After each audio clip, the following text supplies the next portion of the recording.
C'était en 2019 et au rythme où va le monde aujourd'hui, c'était il y a très longtemps. Pour ce premier sommet économique Russie-Afrique, 45 chefs d'État africains s'étaient déplacés chez Vladimir Poutine. La première pierre était posée pour une relation durable. Et puis la guerre en Ukraine a été déclenchée et toute présence africaine à Saint-Pétersbourg en 2023 sera scrutée. Pour les Occidentaux, elle signifierait un soutien à la Russie.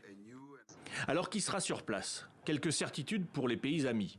Centrafrique et Mali, avec Touadéra et Assimi Goïta, Macky Sall, le président sénégalais, mais aussi Ramaphosa, le sud-africain, et Sisi, l'égyptien.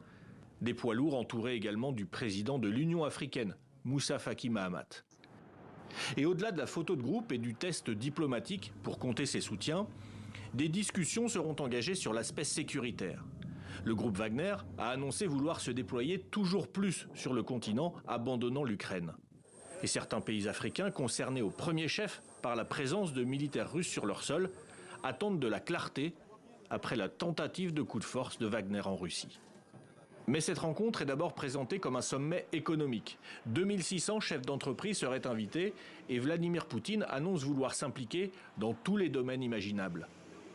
Les sociétés russes veulent intensifier leur travail sur le continent dans le secteur high-tech, l'exploration géologique, le secteur énergétique, y compris l'énergie nucléaire, l'industrie chimique, l'exploitation minière, l'ingénierie des transports, l'agriculture et la pêche. Un des points clés du sommet sera la discussion sur les céréales. De très nombreux pays africains sont dépendants des blés russes et ukrainiens. Le Kremlin n'a pas renouvelé l'accord céréalier pour les exportations par la mer Noire, tout en promettant de garantir l'approvisionnement et de remplacer les livraisons ukrainiennes.